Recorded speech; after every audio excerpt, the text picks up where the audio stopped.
आणि यानंतरची बातमी आहे केतन अग्रवाल हत्या प्रकरणासंदर्भातली। केतन अग्रवालला टक्कल असल्यानं सियाचा केतनला नकार होता का अशी चर्चा सध्या रंगतीये। केतनच्या डोक्यावर वीग असल्यानं सियाला ते सातत्यानं खटकत होतं असं सूत्र सांगतायत। केतनला असलेल्या टक्कलामुळेच दोघांमध्ये दुरावा होता अशी तपासात धक्कादायक माहिती उघड झालीय। आणि दुरावा निर्माण झाल्यावर सियानं प्रियकर चेतनसह हत्येचा कट रचला। दुरावा निर्माण झाल्यावर सियानं चेतनची मदत घेतली आणि केतनच्या हत्येचा कट रचला।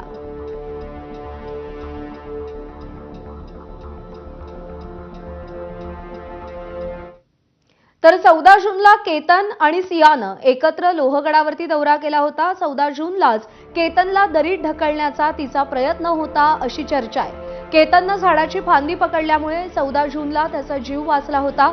साप आला असा बनाव रचत सियानं तेव्हा सारवासारव केली।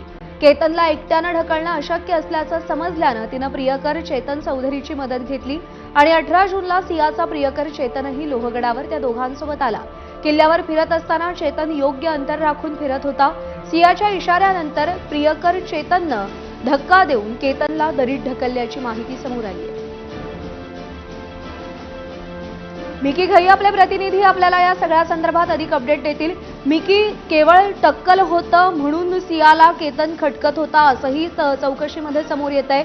अत्यंत धक्कादायक आहे आणि त्यासोबतच सियानं अत्यंत नियोजन करून केतनचा खून केलेला आहे, त्याची हत्या केलेली आहे आणि एकदा नाही याआधीही तिने असे प्रयत्न केले। तिने हे प्रयत्न केव्हा केव्हा केले आणि तिचे प्रयत्न का आणि कसे फसले? प्रज्ञा, जर आपण बघितलं तर केतनची हत्या ज्या पद्धतीने करण्यात आली हे तर पूर्ण प्लॅन करून करण्यात आलेली आहे। हे जवळजवळ आता पोलिसांच्या तपासात पूर्ण समोर आलेलं आहे। या दोन्ही आरोपी अर्थात सिया गोयल आणि चेतन चौधरी या दोघांनाही अटक करण्यात नंतर आता कोर्टानं त्यांना पोलीस कोठडी दिलेली आहे, पीसी दिलेली आहे आणि पोलीस या ठिकाणी दोघांचंही कसून चौकशी करत असताना नवीन नवीन खुलासे, धक्कादायक खुलासे असे समोर येत आहेत। आता सियानं एक नवीन माहिती समोर पोलिसांना दिलेली आहे, ती म्हणजे केतनच्या डोक्यावर केस नव्हती तर तो विग घालत होता। याच्यावरून देखील ही गोष्ट सियाला खटकत होती। वारंवार या संदर्भातली माहिती तिने त्यांच्या घरच्यांना दिलेली होती, किंबहुना तिच्या जे प्रियसी आहेत त्याला देखील दिलेली होती आणि दोघांनी मिळून या गोष्टीचं प्लॅन आखलं। त्याच्यानंतर जर तुला आवडत नाही आणि तुझे घरचे याच्याशीच लग्न करायला तयार होत आहेत, फोर्स करतायत, तर आता कशा पद्धतीने त्याला संपवायचं यासाठी कट रचलेला होता। अर्थात केतनला ट्रेकिंगची आवड आहे हे सियाला आणि त्याचा जो प्रियसा आहे चेतन चौधरी या दोघांनाही माहिती होतं। सुरुवातीला जर आपण बघितलं तर एका महिन्यात हे 3 वेळा लोहगडावर ट्रेकिंगसाठी त्याच ठिकाणी गेलेले आहेत।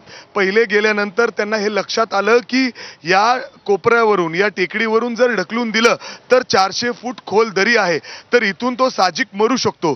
तर दुसऱ्यांदा 14 जूनला ते त्या ठिकाणी गेले आणि त्या ठिकाणी सियानं प्रयत्न केला त्याला ढकलून देण्याचा, मात्र त्या ठिकाणी झाडाची फांदी त्यांनी धरली आणि तो त्या ठिकाणी सावरला, तो पडला नाही आणि त्याच्यानंतर साप आला अशा म्हणून सियाने तिथं सावरासावरी केली। मात्र तिसऱ्यांदा अर्थात या दोघांनी मिळून एका कॅफेमध्ये बसून हा संपूर्ण कट रचला।